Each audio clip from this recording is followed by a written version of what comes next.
तो hello, very good evening to all. क्या करने वाले हैं आज हम लोग? थर्मोडायनेमिक्स है ना, थर्मो केमिस्ट्री का क्रैश कोर्स है आज के शेड्यूल में हमारा। ठीक है, तो इसी को डिस्कस करने वाले हैं और देखने वाले हैं क्या क्या इंपॉर्टेंट चीजें हैं। तो आज हम सारे इंपॉर्टेंट टर्म्स, इंपॉर्टेंट कंसेप्ट, इन सबको कवर करेंगे। ठीक है, और in the tomorrow class we are going to discuss some numerical problem. ठीक है, तो कल की क्लास में हम कुछ न्यूमेरिकल प्रॉब्लम डिस्कस करेंगे और आज की क्लास में हम लोग इस पूरे चैप्टर्स को एक बार रिवाइज करने वाले हैं। तो चलो स्टार्ट करते हैं अपना क्लास आज का। तो सबसे पहले अगर मैं बोलूं आप लोगों को कि what do you mean by this term thermodynamics, ठीक है, तो सिंपल एक एक वर्ड में थोड़ा सा क्विक रिवीजन करेंगे हम लोग, है ना। तो थर्मोडायनेमिक्स क्या होता है बेटा? As the name suggest, thermo plus dynamics, right. That is the study of heat at motion.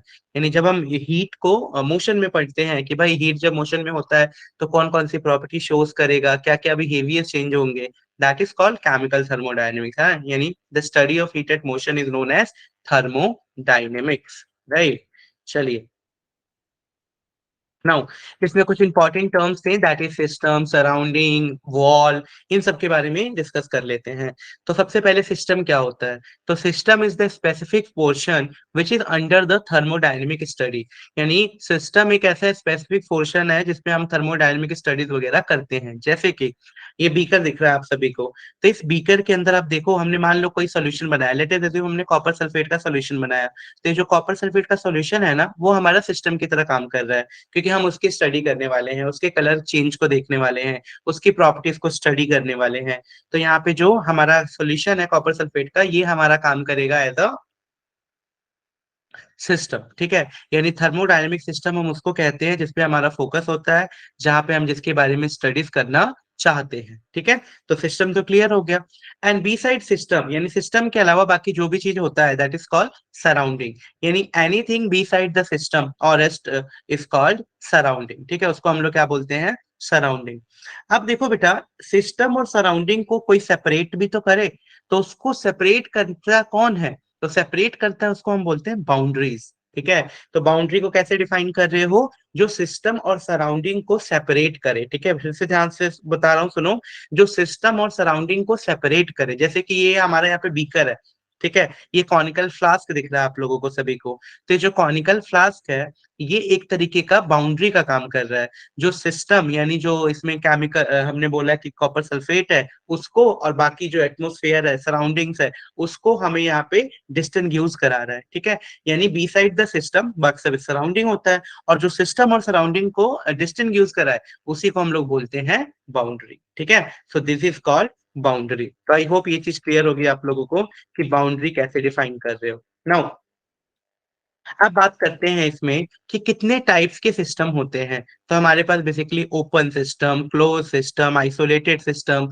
तो तीन तरीके के सिस्टम्स होते हैं, ओपन, क्लोज और आइसोलेटेड। तो चलो चेक करते हैं ये ओपन, क्लोज और आइसोलेटेड सिस्टम की क्या कहानी है। तो ओपन सिस्टम किसको बोलते हैं? तो an open system can exchange matter as well as energy. मतलब मैटर का मतलब मास भी समझ सकते हो बेटा। यानी ऐसा सिस्टम जो मास और एनर्जी दोनों को क्या कर सके? एक्सचेंज कर सके। यानी open system can exchange matter as well as energy with it surrounding. यानी आप ये अपने सराउंडिंग के साथ मैटर यानी मास और एनर्जी दोनों को एक्सचेंज करता है। The boundary here is not sealed and non insulated. यहाँ की जो बाउंड्री होती है वो ओपन होती है, नॉन इंसुलेटेड होती है, और ना ही सील्ड होती है। ठीक है, इसीलिए अपना मास और एनर्जी दोनों का ट्रांसफॉर्मेशन हो रहा है। यानी an open system can exchange matter as well as energy with its surrounding. Clear है?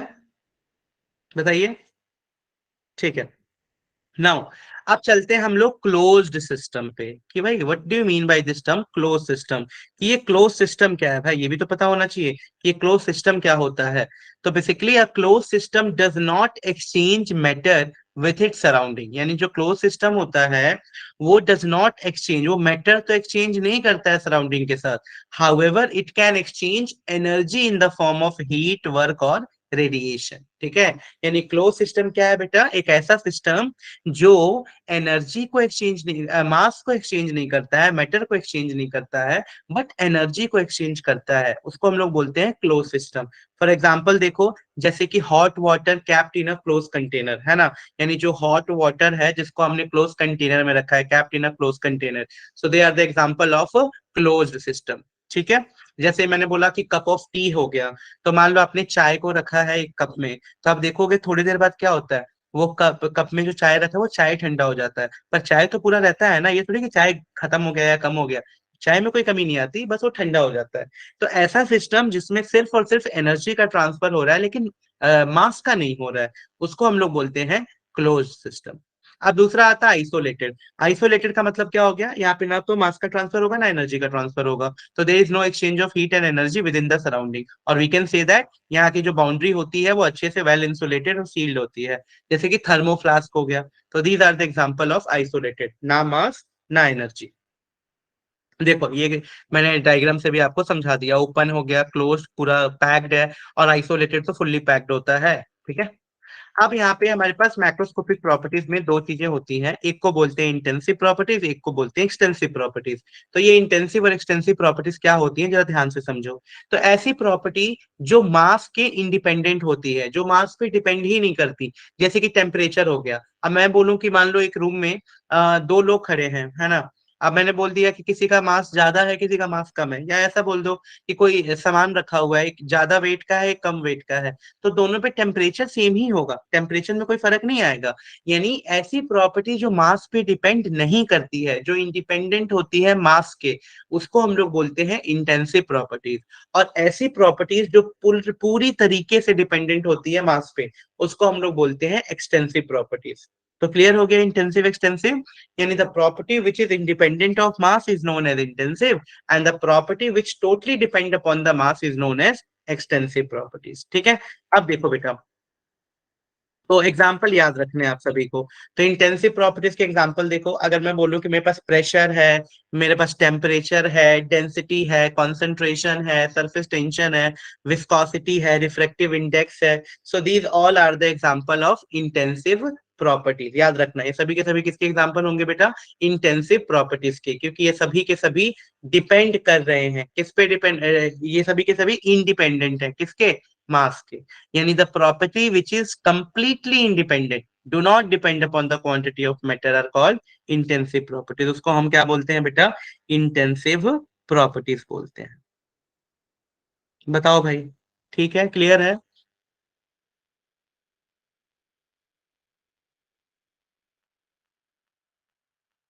डन। चलो, तो ये हो गया हम लोगों की कहानी इंटेंसिव प्रॉपर्टी है कि एक्सटेंसिव प्रॉपर्टीज क्या बोल रहे हो। So the property which depend upon the quantity of matter, right, ये ऐसी प्रॉपर्टी जो डिपेंड करती है, depend upon the quantity of matter, are called extensive properties, like volume हो गया, नंबर ऑफ मोल्स हो गया, एंथैल्पीज हो गया, एंट्रोपी हो गया, मास हो गया, वर्क हो गया, these all are extensive properties. ये कुछ एग्जांपल्स दे रखे हैं मैंने, जैसे आप इंटेंसिव और एक्सटेंसिव को आइडेंटिफाई कर सकते हो। ठीक है, चलिए, नाउ अब यहाँ पे एक इंपॉर्टेंट नोट है जो आपसे क्वेश्चन में पूछ लिया जाता है कि it may be noted that the ratio of the two extensive property must be intensive in nature. यानी अगर दो ऐसी प्रॉपर्टी, जैसे मान लो डेंसिटी, तो डेंसिटी का फॉर्मूला क्या होता है बताओ जल्दी भाई। तो हम सबको पता है कि डेंसिटी का फॉर्मूला होता है मास अपॉन वॉल्यूम। ठीक है, अब मास कौन सी प्रॉपर्टी है, अभी भी पढ़ा, एक्सटेंसिव। वॉल्यूम क्या है, एक्सटेंसिव। तो दो एक्सटेंसिव क्वांटिटी का रेशियो हमेशा इंटेंसिव आता है। क्या आता है बेटा, इंटेंसिव। यानी अगर कोई पूछे कि रो यानी डेंसिटी क्या है, तो डेंसिटी तो इंटेंसिव कैटेगरी में है। यानी हमें क्या सीखा है यहाँ पे कि the ratio of the two extensive properties always intensive in nature. Now it is independent of quantity of matter, है ना, ये इंडिपेंडेंट होती है क्वांटिटी ऑफ मैटर के। चलो, सिमिलरली अगर मैं बोलूं कि हीट कैपेसिटी है, तो हम सबको पता है हीट कैपेसिटी क्या होता है। कि हीट कैपेसिटी का मतलब होता है भाई कि 1 ग्राम जो सब्सटेंस हमें दे रखा है या 1 मोल दे रखा है, वो कितना हीट को प्रोड्यूस कर सकता है, वो सब्सटेंस की हीट कैपेसिटी होती है ना।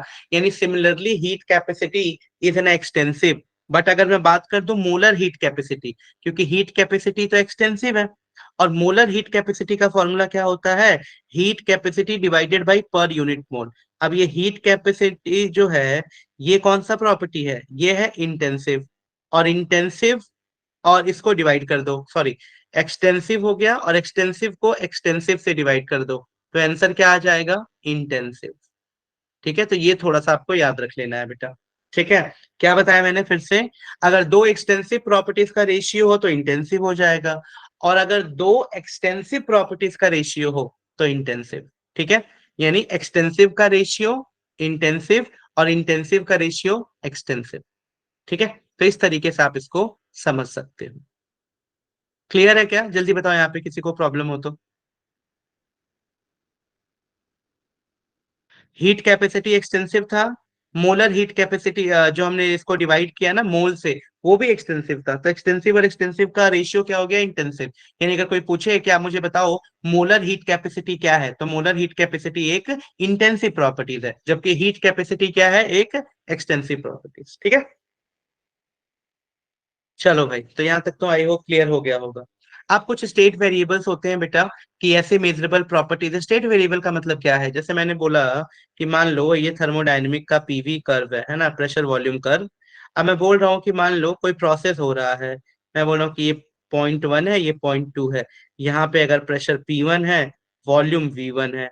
यहाँ पे प्रेशर P2 हो गया, वॉल्यूम V2 हो गया। तो ये जो P1 P2 V1 V2 ये सब जो चीज है ना, इसी को बोलते हैं स्टेट वेरिएबल्स, जो मतलब उसके स्टेट को बताते हैं कि अभी ये कौन से स्टेट में होगा, वहां पे प्रेशर ज्यादा है कि कम है, उसी को बोलते हैं हम लोग स्टेट वेरिएबल, है ना। यानी the measurable properties here are called state variable, like temperature, pressure, volume, composition, number of moles, internal energy, entropy, enthalpy, free energy, etc. So these all measurable properties are called state variable. ठीक है, अब दो बड़ी important चीजें पूछी जाती हैं आप लोगों से, कि आप स्टेट फंक्शन किसको बोलोगे और पाथ फंक्शन किसको बोलोगे। बहुत बार इसे असर्शन रीजन के भी क्वेश्चंस आ जाते हैं, incorrect identify the incorrect statement type के क्वेश्चंस आ जाते हैं। तो बहुत अच्छी इंपॉर्टेंट चीज है ये भी, कि स्टेट फंक्शन और पाथ फंक्शन को आप कैसे डिफाइन करते हो। ठीक है, तो स्टेट फंक्शन वो फंक्शन होता है बेटा, जो सिर्फ और सिर्फ अपने इनिशियल और फाइनल पॉइंट पे डिपेंड करता है। यानी the function of the system whose values depends only upon the state of the system, that is initial and the final state. So these are independent of path और manner by which the state is reached. यानी totally ये independent होती हैं कि किस path या manner से आपने आप इस स्टेट को आपने रीच्ड किया है। They are called state function, इसको क्या बोलते हैं, स्टेट फंक्शन। ठीक है, तो समझ आ गया क्या स्टेट फंक्शन किसको बोल रहे हो, यानी the function of the system whose values depends only upon the state of the system, that is initial and the final state.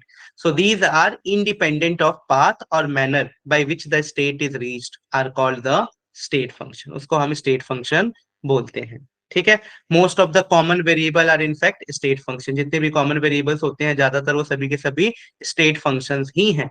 Example देखो स्टेट फंक्शंस का बेटा, जैसे कि प्रेशर हो गया, वॉल्यूम हो गया, टेम्परेचर हो गया, इंटरनल एनर्जी हो गया, एंथैल्पी हो गया, एंट्रोपी हो गया, ये सभी के सभी एग्जाम्पल हैं हमारे स्टेट फंक्शंस के। ठीक है, डन।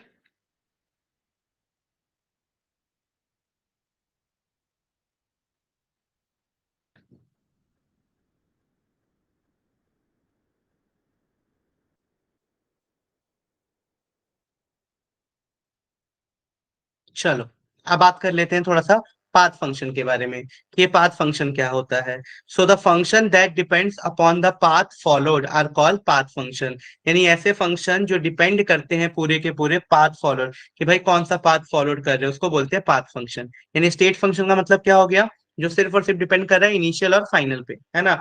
और किस तरीके से आप इनिशियल फाइनल को अचीव कर रहे हो, इससे इसका कोई लेना देना नहीं है। ठीक है, और ज्यादातर जितनी भी चीजें होती है, जैसे प्रेशर हो गया, वॉल्यूम हो गया, टेम्परेचर हो गया, सभी की सभी स्टेट फंक्शंस होती हैं। ठीक है, स्टेट फंक्शन का एक और तरीका बताऊं, हमेशा ऐसे लिखा होगा, delta we, delta S, delta H, delta P. इसका मतलब ही होता है P2 - P1।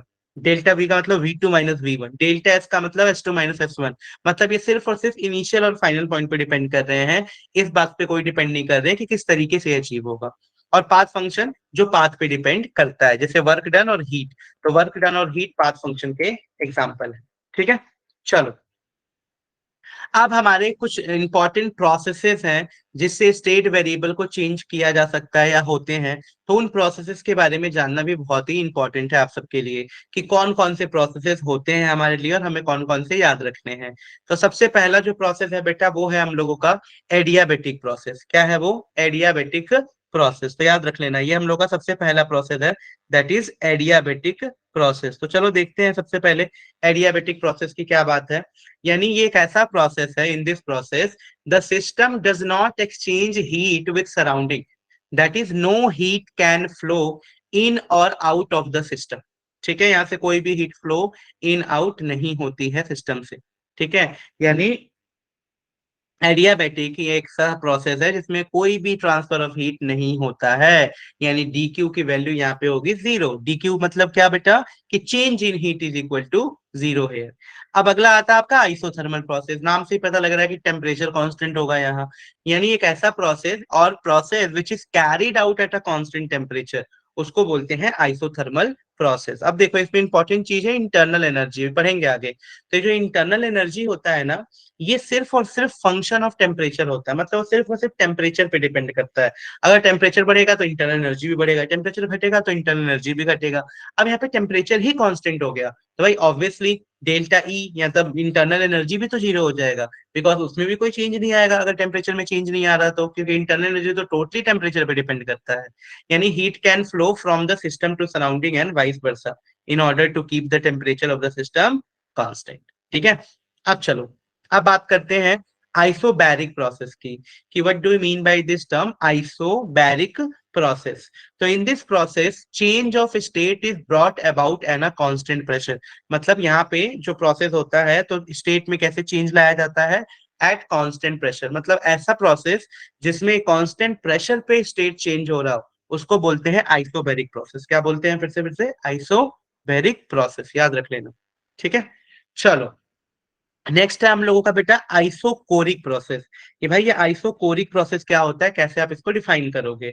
तो आइसोकोरिक मतलब कांस्टेंट वॉल्यूम। यानी इन this process volume of the system remains constant. मतलब यहाँ पे जो वॉल्यूम होता है सिस्टम का वो कांस्टेंट रहता है। तो अभी चारों चीजें क्लियर हो गई होंगी। एक हो गया हम लोग का एडियाबेटिक प्रोसेस, एक हो गया आइसोथर्मल प्रोसेस, और दूसरा हो गया आइसोबैरिक, और फिर हमारा आ गया आइसोकोरिक प्रोसेस। ठीक है, तो ये टोटल हमारी चार प्रोसेसेस हैं, एडियाबेटिक, आइसोथर्मल, आइसोबैरिक और आइसोकोरिक प्रोसेस। ठीक है, तो बताओ भाई जल्दी से क्लियर हुआ कि नहीं? चलो बहुत बढ़िया।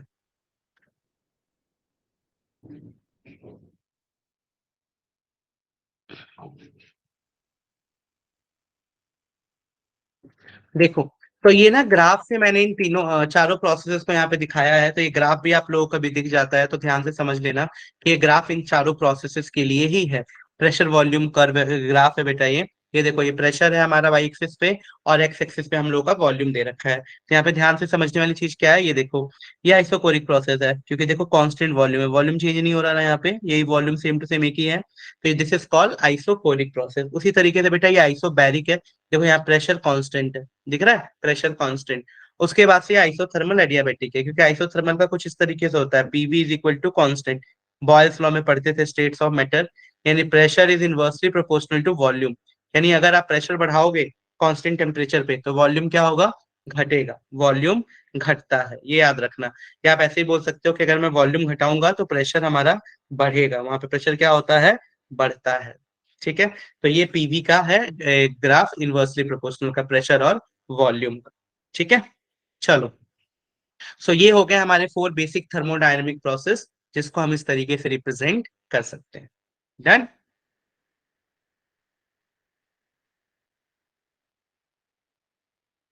बताओ भाई सबको क्लियर है ना ये चीज, कि ये फोर बेसिक थर्मोडायनेमिक प्रोसेस से इनको किस तरीके से हमने रिप्रेजेंट किया?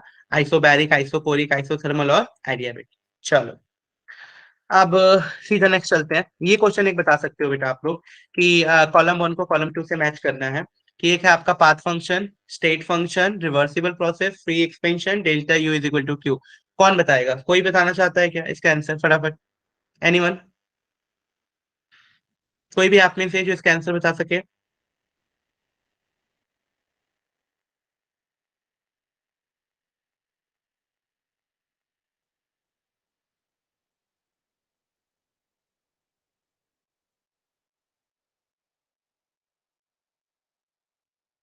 नहीं कोई बताना चाहता है आंसर इसका? फटाफट बताओ जल्दी से बेटा, फास्ट, क्विक। देखो, सबसे पहले path function, heat and work are the path function, यानी ए का तो फोर्थ हो गया, साफ साफ दिख रहा है ए का हो गया फोर्थ, क्योंकि पाथ फंक्शन हीट और वर्क ही होता है। स्टेट फंक्शन इंटरनल एनर्जी, साफ साफ पता लग रहा है, इंटरनल एनर्जी हो गया, डेल्टा एच हो गया और डेल्टा पी हो गया, डेल्टा वी हो गया, they all are the state function. तो यहाँ पे दे रखा है इंटरनल एनर्जी, यानी बी का तो हो गया 5। अब देखो बेटा, रिवर्सिबल प्रोसेस, तो रिवर्सिबल प्रोसेस वो प्रोसेस होता है जो बहुत ही स्लो प्रोसेस होता है, क्वासी स्टैटिक प्रोसेस भी बोलते हैं इसको, यानी the process which takes place at a very very slow speed. तो यहाँ पे रिवर्सिबल प्रोसेस यानी सी का तो वन हो गया, that is a slow process. Next आता है फ्री एक्सपेंशन, तो अगर फ्री एक्सपेंशन है तो इसका मतलब वहाँ पे एक्सटर्नल प्रेशर जीरो है ना, फ्री एक्सपेंड हो रहा है कोई चीज, तो वहाँ पे एक्सटर्नल प्रेशर क्या हो गया? जीरो हो गया, यानी डी का तो हो गया 2, फिर बचा ई वाला, तो ई का क्या होगा? एक ही ऑप्शन बचा है, और आप बोल भी सकते हो कि भाई ई का 3 ही होगा। क्यों होगा 3? देखो, बोल रहा है delta U is equal to Q, तुम्हें पता है delta U is equal to Q plus W होता है फर्स्ट लॉ ऑफ थर्मोडायनेमिक्स, अभी पढ़ेंगे इसको एक मिनट, ठीक है? तो ये फर्स्ट लॉ ऑफ थर्मोडायनेमिक्स होता है। तो अगर मैं बोलूं कि वर्क डन, तो वर्क डन होता है पी इंटू डेल्टा वी, ये फॉर्मूला होता है, प्रेशर इंटू वॉल्यूम, ठीक है, प्रेशर इंटू वॉल्यूम याद रखना। तो प्रेशर इंटू वॉल्यूम होता है इसका फॉर्मूला। अब अगर मैं आपसे बोलूं कि भाई वॉल्यूम इसका जीरो है, चेंज इन वॉल्यूम जीरो है, आइसोकोरिक हो गया ना कांस्टेंट वॉल्यूम पे, तो भाई वर्क डन भी जीरो हो जाएगा। तो भाई वर्क डन कितना हो गया? जीरो हो गया।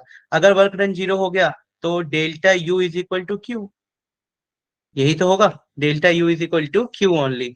यहाँ पे डब्ल्यू की वैल्यू जीरो हो गई, तो delta U is equal to Q कब आएगा? जब कांस्टेंट वॉल्यूम होगा, यानी ई का 3 हो गया। तो ऐसा कौन सा ऑप्शन है बेटा? ए का 4, बी का 5, सी का 1, डी का 2 और ई का 4, बिल्कुल सही। तो ऑप्शन सी करेक्ट आंसर है, ठीक है? तो ऑप्शन सी बिल्कुल करेक्ट है हमारे लिए। अब देखो बेटा, वर्क देख ले थोड़ा सा, वर्क का क्या होता है? तो वर्क का फॉर्मूला होता है एफ इंटू डी, एक सबको पता है। अगर नॉर्मली अगर आप वर्क का फॉर्मूला पढ़ो तो force into displacement is known as work. लेकिन हम लोग ना थर्मोडायनेमिक्स के अंदर एक प्रेशर और वॉल्यूम के टर्म्स में वर्क को लिखते हैं। कैसे लिखते हैं? प्रेशर और वॉल्यूम के टर्म्स में। ये तो हो गया मैकेनिक्स के टर्म्स में वर्क डन की, force into displacement is known as work done. अब हम इसको प्रेशर और वॉल्यूम के टर्म्स में लिखेंगे। देखो कैसे लिखेंगे बेटा, प्रेशर और वॉल्यूम के टर्म्स में। यानी सबसे पहले work done is a path function, work done क्या है? तो वर्क डन है एक path function, not a state function. ये चीज तो क्लियर ही है कि ये हम लोगों का क्या है? Work done is a path function, not a state function, ये चीज। चलो, work done on the system increase the energy of the system and is taken as positive, while work done by the system is taken as negative. तो ये बड़ा important sign convention है भाई, कि अगर मान लो ये कोई सिस्टम है और इस पे आप वर्क डन कर रहे हो, तो work done on the system, है ना, work done on the system इसको पॉजिटिव लेना है। And work done by the system, अगर सिस्टम हम पे वर्क कर रहा है तो वर्क को क्या लेना है बेटा? नेगेटिव लेना है, ठीक है? यानी work done on the system is positive, work done by the system negative लेना है, ध्यान रहेगा।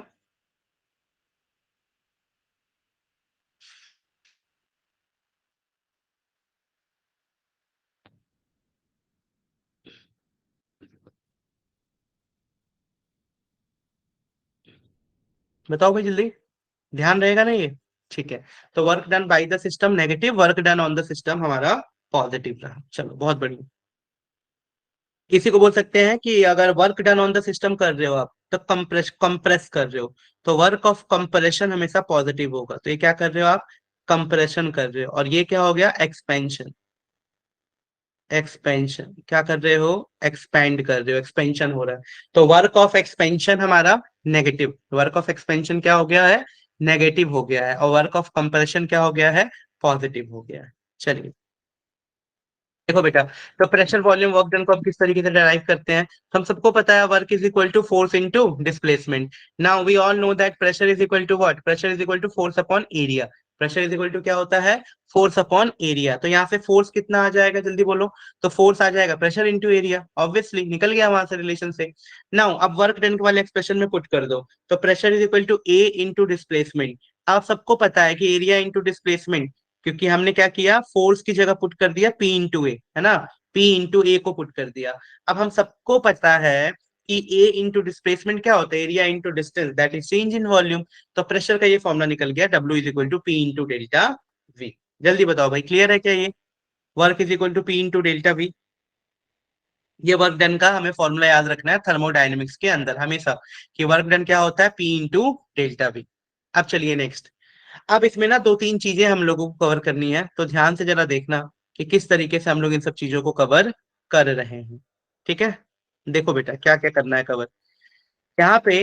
अब आप एक चीज दो, work done in case of irreversible और रिवर्सिबल, दो जगह निकालना है हम लोगों को। वर्क डन निकालना है इरिवर्सिबल के केस में और रिवर्सिबल के केस में।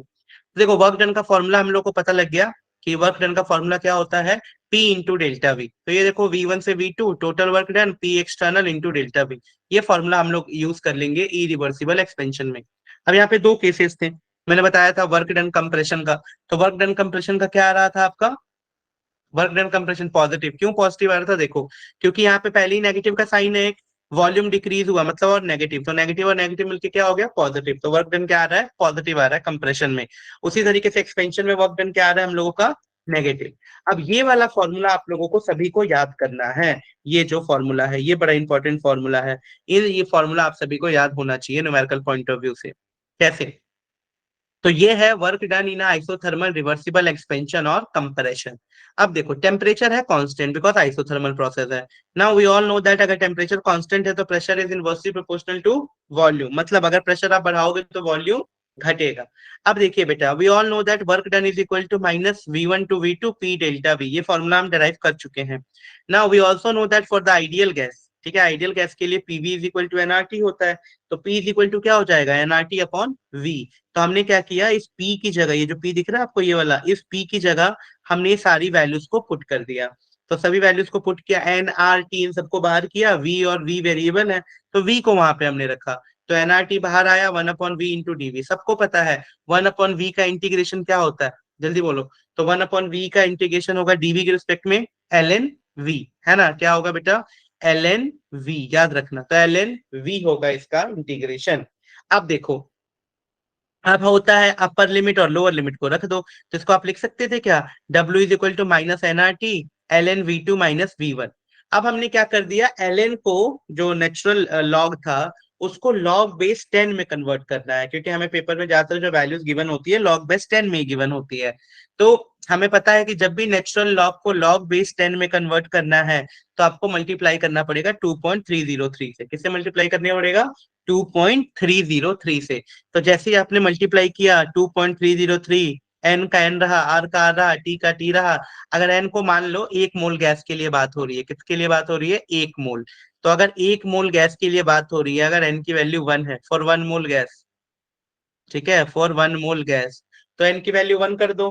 तो -2.303 RT, एंड ये हो जाएगा लॉग V2 माइनस V1, जिसको हम लॉग की प्रॉपर्टी पता है हम लोगों को कि V2 माइनस V1 को V2 अपॉन V1 भी लिख सकते हैं।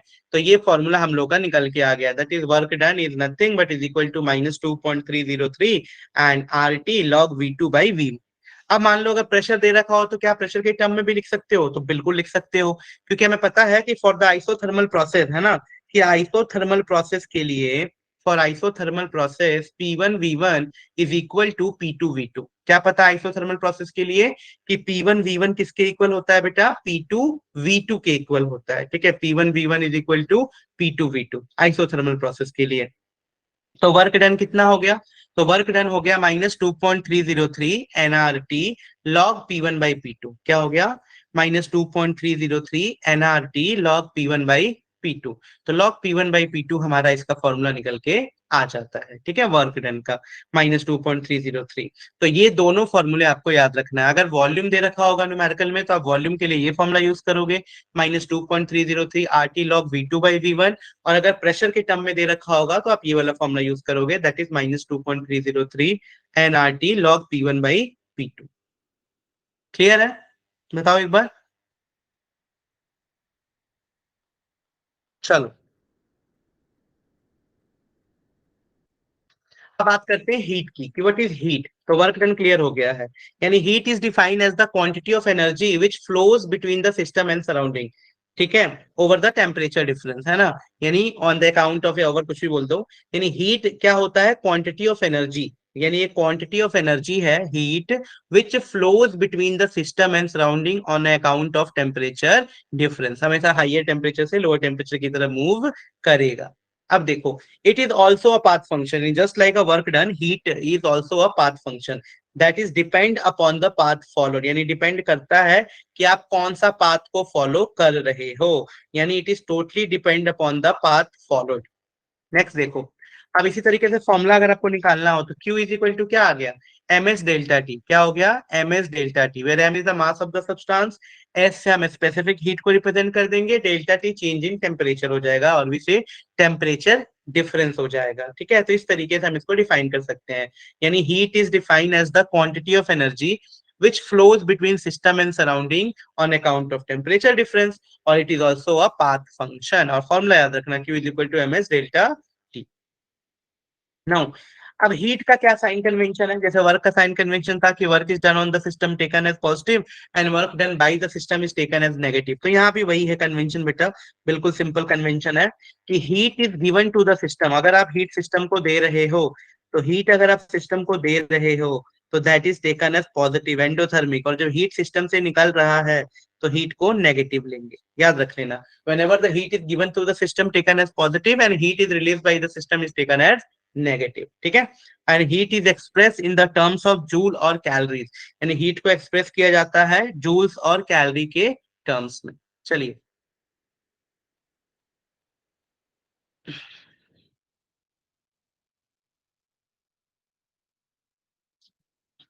अब आते हैं difference between heat and work में, कि हीट और वर्क में कोई खास डिफरेंस है क्या। जल्दी जल्दी देख लो फटाफट। तो अगर मैं बात करूं तो when the heat is supplied to a gas in a system, the molecule start moving faster with a greater randomness in a different direction, ठीक है।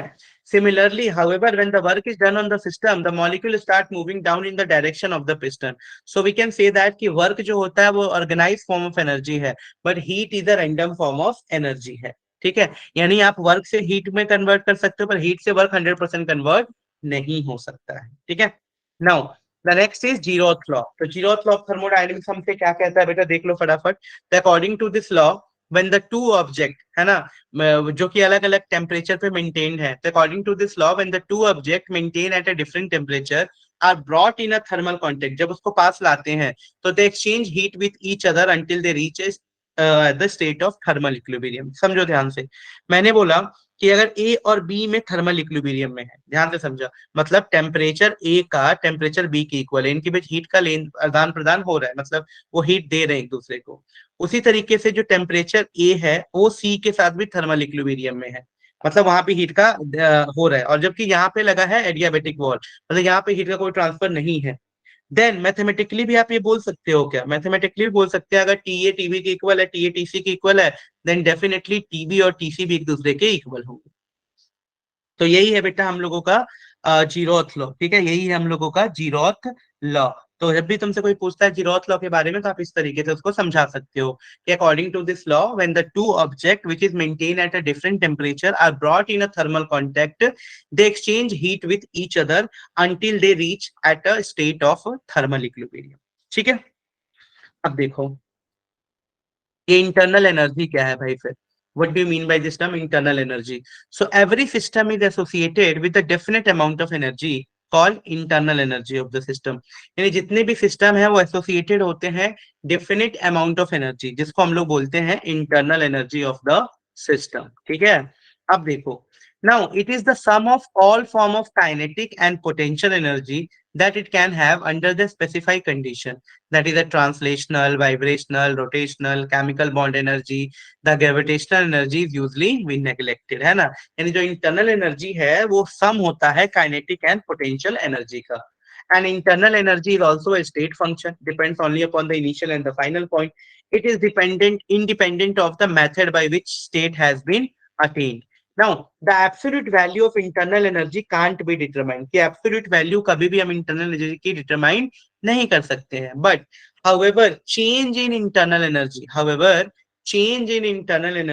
can be determined experimentally using a bomb calorimeter. यानी ये internal energy के बारे में थोड़ी सी खासियत हो गई. तो आई गेस सब समझ आ गया होगा. पहली कि इंटरनल एनर्जी स्टेट फंक्शन है और it is the sum of kinetic and potential energy, और ये एब्सोल्यूट वैल्यू इंटरनल एनर्जी का निकालना मुश्किल ही नहीं नामुमकिन है. और there is change in internal energy can be determine using a bomb calorimeter. यानी बॉम्ब कैलोरीमीटर की यूज करके हम चेंज कितना हुआ इंटरनल एनर्जी में उसको मेजर करते हैं. ठीक है, अब देखो, the change in the internal energy is a difference between the internal energy of the product and the reactant. ये देखो, ये डेल्टा ई है, तो डेल्टा ई क्या हो जाएगा? Internal energy of the product minus में internal energy of the reactant.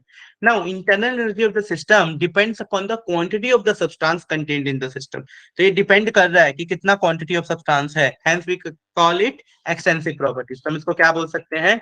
Extensive properties. अब ये देखो, ये जो मैंने आपको स्टार्टिंग में ही बात बता दी थी, कितना इंपॉर्टेंट है ये, कि जो इंटरनल एनर्जी होता है आइडियल गैसेस का, वो फंक्शन ऑफ टेम्परेचर ओनली है. मतलब वो सिर्फ और सिर्फ डिपेंड करता है टेम्परेचर पे, है ना? यानी the internal energy of ideal gas is a function of temperature only.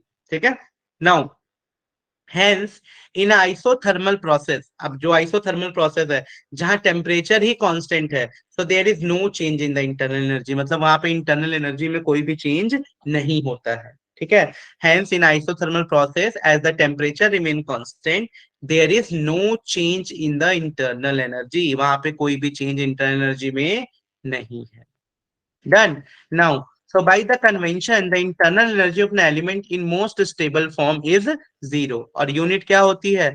तो सीजीएस यूनिट में आप करो तो अर्ग बोलोगे, और बाकी एसआई यूनिट में जूल यूनिट आप इसकी यूज करते हो. ये कुछ यूनिट से रिलेटेड इंपॉर्टेंट चीज हो गई कि 1 इलेक्ट्रॉन वोल्ट में कितने जूल होते हैं, 1 कैलोरीज में कितने जूल होते हैं, 1 कैलोरी में कितने अर्ग होते हैं.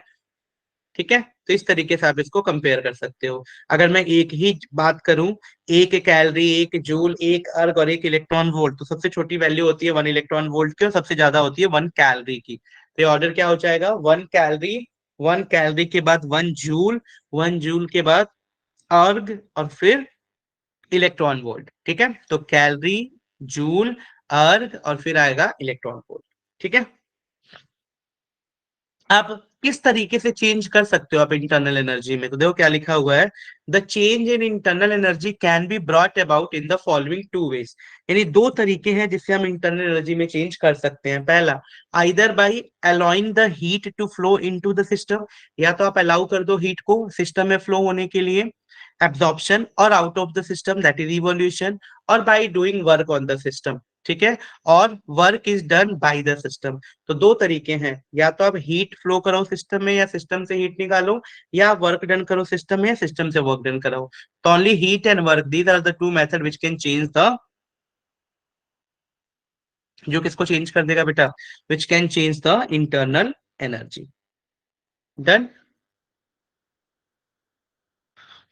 चलो भाई, अब फर्स्ट लॉ ऑफ थर्मोडायनेमिक्स भी देख लेते हैं क्या कहता है. So according to the first law of thermodynamics, the energy can neither be created and nor be destroyed. Although it can be changed from one form to another form. तो first law of thermodynamics law conservation of energy को follow करता है, जो कहता है कि energy को ना क्रिएट किया जा सकता है ना डिस्ट्रॉय किया जा सकता है. इसको बस एक फॉर्म से दूसरे फॉर्म में बदला जा सकता है. ठीक है, now the total energy of an isolated system remain constant through it may change from one form to another. यानी जो टोटल एनर्जी होती है किसी भी आइसोलेटेड सिस्टम की, वो कांस्टेंट रहती है, which remains constant through it may change from one form to another, जबकि हम उसको एक फॉर्म से दूसरे फॉर्म में बदल सकते हैं. ठीक है, यानी the total energy of the isolated system remain constant. ठीक है, अब देखो, the total energy of the universe is also constant. अब इसकी लिमिटेशन क्या है? So the major limitation of the first law of thermodynamic is that it does not provide any information about the feasibility of the reaction. मतलब ये reaction होगा या नहीं होगा उसके बारे में कुछ नहीं बताता है, वो सेकेंड लॉ बताएगा थर्मोडायनेमिक्स का, है ना। यानी this is the major limitation of the first law of thermodynamic, that it does not provide any information about the feasibility of a reaction on a process. ठीक है, देखो, तो इस तरीके से हम मैथमेटिकल एक्सप्रेशन लिख सकते हैं फर्स्ट लॉ ऑफ थर्मोडायनेमिक्स का, that is DE is equal to D Q plus D W, where D is the internal energy, D Q is the heat and D W is a work done. तो delta E किसके इक्वल आ गया? Change in internal energy बोलेंगे, D Q heat, D W work. तो इस तरीके से आप इसको डिफाइन कर सकते हो कि भाई जो इंटरनल एनर्जी है वो किसके इक्वल है? क्यू प्लस डब्ल्यू के इक्वल। क्यू हमारा हीट है, डब्ल्यू हमारा वर्क डन है। तो this is the first law of thermodynamics. याद रखना भाई, सबको याद रखना है कि यही हम लोगों का फर्स्ट लॉ होता है थर्मोडायनेमिक्स का। जल्दी बताओ भाई, ठीक है, क्लियर है, सबको समझ आया फर्स्ट लॉ ऑफ थर्मोडायनेमिक्स?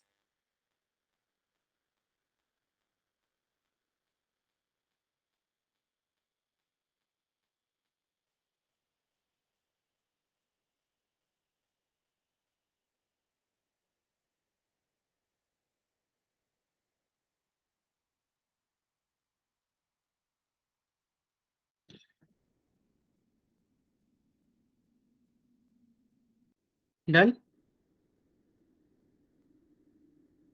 चलो। अब हम फर्स्ट लॉ को देखेंगे for a different different process, जरा ध्यान से समझना। अलग अलग प्रोसेस के लिए फर्स्ट लॉ को देखते हैं, ठीक है, अलग अलग प्रोसेस के लिए। सबसे पहले हम देखते हैं आइसोकोरिक प्रोसेस के लिए फर्स्ट लॉ क्या कहलाएगा।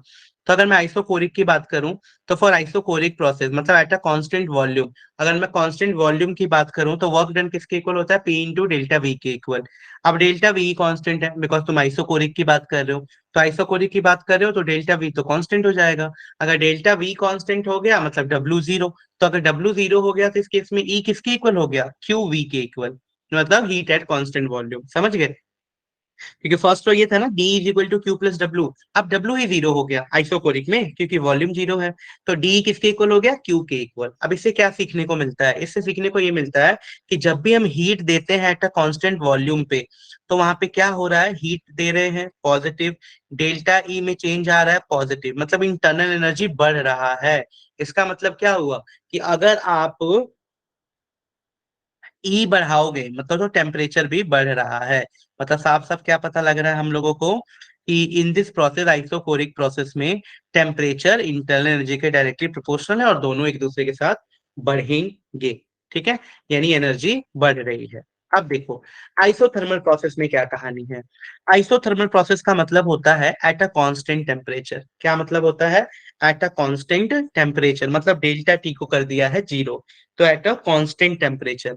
तो अगर मैं इसकी बात करूं एट अ कांस्टेंट टेम्परेचर की, तो delta E is equal to zero हो गया, यानी at a constant temperature delta T zero हो गया, तो डेल्टा ई भी जीरो हो जाएगा बिकॉज इंटरनल एनर्जी तो सिर्फ और सिर्फ टेम्परेचर पे डिपेंड करता था, पहले से पढ़ते आ रहे हैं, internal energy is a function of temperature only. अब फर्स्ट लॉ क्या हो जाएगा? Delta is equal to Q plus W, delta E zero, तो Q is equal to minus W हो गया। मतलब यहाँ पे क्या समझ आ रहा है कि अगर Q is equal to minus W का मतलब है कि work done is equal to minus Q भी लिख सकते हो कि अगर सिस्टम से हीट निकलेगा, ठीक है, यानी अगर आप वर्क डन पॉजिटिव कर रहे हो तो सिस्टम से हीट निकल रहा है, मतलब हीट का लॉस हो रहा है। ध्यान से समझ लेना, मतलब अगर आप वर्क डन पॉजिटिव कर रहे हो यानी अगर this is the work done on the system, तो अगर आप सिस्टम पे वर्क डन करोगे तो हीट वहां से बाहर निकलेगा, इसीलिए क्यू की वैल्यू नेगेटिव है। उसी तरीके से एडियाबेटिक में देखो बेटा, तो एडियाबेटिक में क्या हो रहा है? क्यू की वैल्यू है जीरो, क्यू की वैल्यू है जीरो, वहां पे हीट जीरो हो गया। एडियाबेटिक प्रोसेस में there is no transfer of heat between system and surrounding, तो डेल्टा ई डब्ल्यू के इक्वल हो गया। अब इसमें दो केस है, दोनों केस को जरा ध्यान से देखना आप लोग। पहला केस है हम लोगों का इसमें कंप्रेशन का। कौन सा केस है? कंप्रेशन का। तो कंप्रेशन वाले केस में देखो बेटा क्या लिखा है मैंने कि यहाँ पे डेल्टा ई डब्ल्यू की इक्वल है, मतलब अगर डब्ल्यू पॉजिटिव है तो डेल्टा ई भी पॉजिटिव होगा। इसका मतलब अगर डेल्टा ई पॉजिटिव का मतलब क्या है कि टेम्परेचर बढ़ेगा, मतलब वो हीटिंग इफेक्ट प्रोवाइड करेगा। तो कंप्रेशन क्या कर रहा है? हीटिंग इफेक्ट को प्रोवाइड कर रहा है। क्यों कर रहा है भाई? क्योंकि यहाँ पे डब्ल्यू पॉजिटिव है तो ऑब्वियसली ई भी पॉजिटिव होगा, और अगर ई बढ़ा तो टेम्परेचर भी बढ़ेगा। इसका मतलब इट कॉज हीटिंग इफेक्ट। उसी तरीके से अगर W नेगेटिव है तो E भी नेगेटिव होगा। E नेगेटिव का मतलब E डिक्रीज हो रहा है तो टेम्परेचर भी घटेगा, तो दस कॉज कूलिंग इफेक्ट। तो ये कूलिंग इफेक्ट को कॉज करेगा। यानी एडियाबेटिक के अंदर दो चीजें पढ़नी है, कंप्रेशन और एक्सपेंशन। तो कंप्रेशन के दौरान हम लोगों को हीटिंग इफेक्ट देखने को मिलता है, और एक्सपेंशन के दौरान हम लोगों को कूलिंग इफेक्ट देखने को मिलता है। डन। चलो, अब नेक्स्ट आ जाते हैं आइसोबैरिक, और लास्ट है ये आइसोबैरिक प्रोसेस। तो आइसोबैरिक में भाई प्रेशर ही हमारा कांस्टेंट है, तो E is equal to Q plus W. अभी इज इक्वल टू क्यू, और डब्ल्यू को लिख सकते हैं minus P into delta V, और वर्क डन का फॉर्मूला होता है। तो ये एक सिंपल सा फॉर्मूला होगा, तो इसमें कुछ भी ज्यादा एक्सेप्शन नहीं है। तो एक्सेप्शन वही एडियाबेटिक याद रखना है, और कांस्टेंट टेम्परेचर आइसोथर्मल, और एक आइसोकोरिक प्रोसेस। ठीक है जी। चलो, तो ये हो गई हमारी पूरी कहानी। जल्दी बताओ भाई, यहाँ तक किसी कोई डाउट हो तो पूछो एक बार। चलो, हीट का फॉर्मूला देख लेते हैं। एंथैल्पी क्या होता है? तो total heat content of the system at a constant pressure is called enthalpy. याद रखना, total heat content of the system eight constant volume उसको बोलते हैं इंटरनल एनर्जी। उसी तरीके से the total heat content of the system at a constant pressure उसको हम बोलते हैं एंथैल्पी। और एंथैल्पी क्या होता है? तो it is the sum of internal energy and the product of pressure volume work, और it is an extensive property represented by delta H. तो ये फॉर्मूला हम लोगों को याद रखना है एंथैल्पी का, कि भाई एंथैल्पी क्या होता है? H is equal to E plus P into delta P. क्या होता है? H is equal to E plus P into delta P. ठीक है। और इसकी यूनिट्स किसमें है? तो its units are kilo calorie और किलो जूल पर मोल। तो इसकी यूनिट्स है हमारी किलो कैलोरी और किलो जूल पर मोल में। बताओ भाई, कोई डाउट है यहाँ तक? तो एंथैल्पी चेंज में किसी को भी कोई भी डाउट हो पूछो एक बार।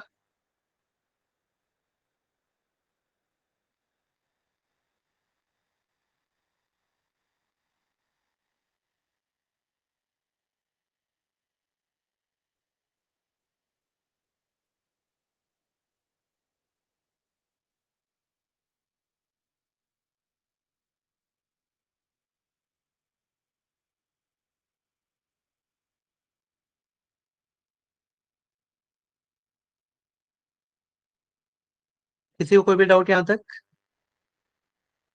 नो?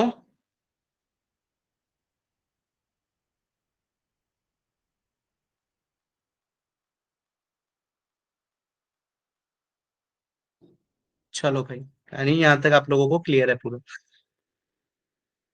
देखो, enthalpy change of a system is equal to the heat absorb और heat evolve by the system at a constant pressure, है ना? यानी जो enthalpy change of the system होता है वो किस तरह से डिफाइन करोगे बेटा?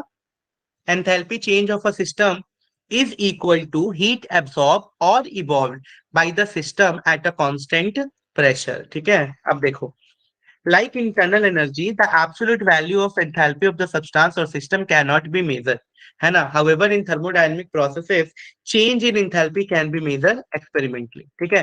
तो change in enthalpy को हम लोग मेजर कर सकते हैं। तो एक लास्ट टॉपिक करते हैं, हेस लॉ, और इस पे कल न्यूमेरिकल्स करेंगे हम लोग। तो हेस लॉ क्या कहता है?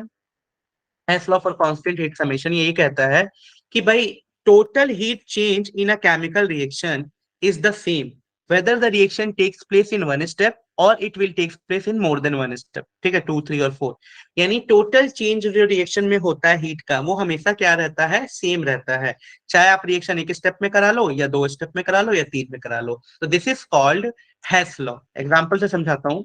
जैसे कि मान लो मुझे ए से बी जाना है ना? तो मुझे ए से बी बनाना है, तो शायद मैं ए से सीधा बी चला जाऊं, तो डेल्टा एच। और चाहे मैं ए से सी जाऊं, फिर सी से डी, और फिर बी।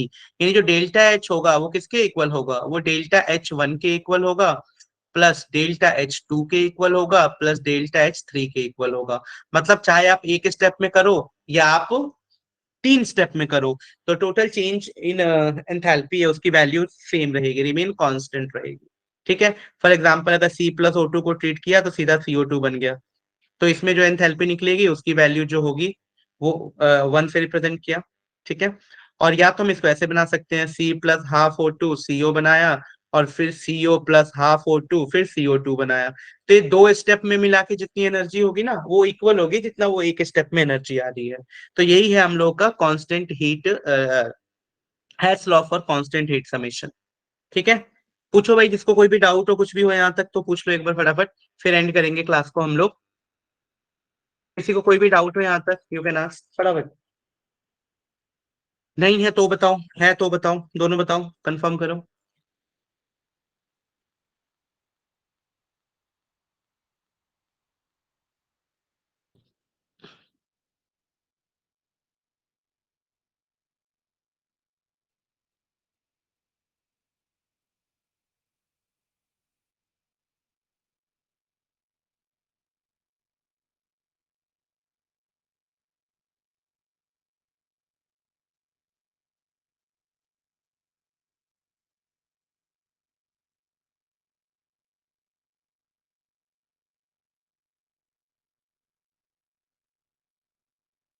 नहीं है तो चलो फिर एंड करते हैं फिर क्लास को, है ना, कोई डाउट नहीं है तो ये है बेटा पूरी क्लास में। नेक्स्ट में हम लोग फिर मिलेंगे और कल यहाँ से फिर हम लोग डिस्कस करेंगे आगे, ठीक है, और न्यूमेरिकल के साथ।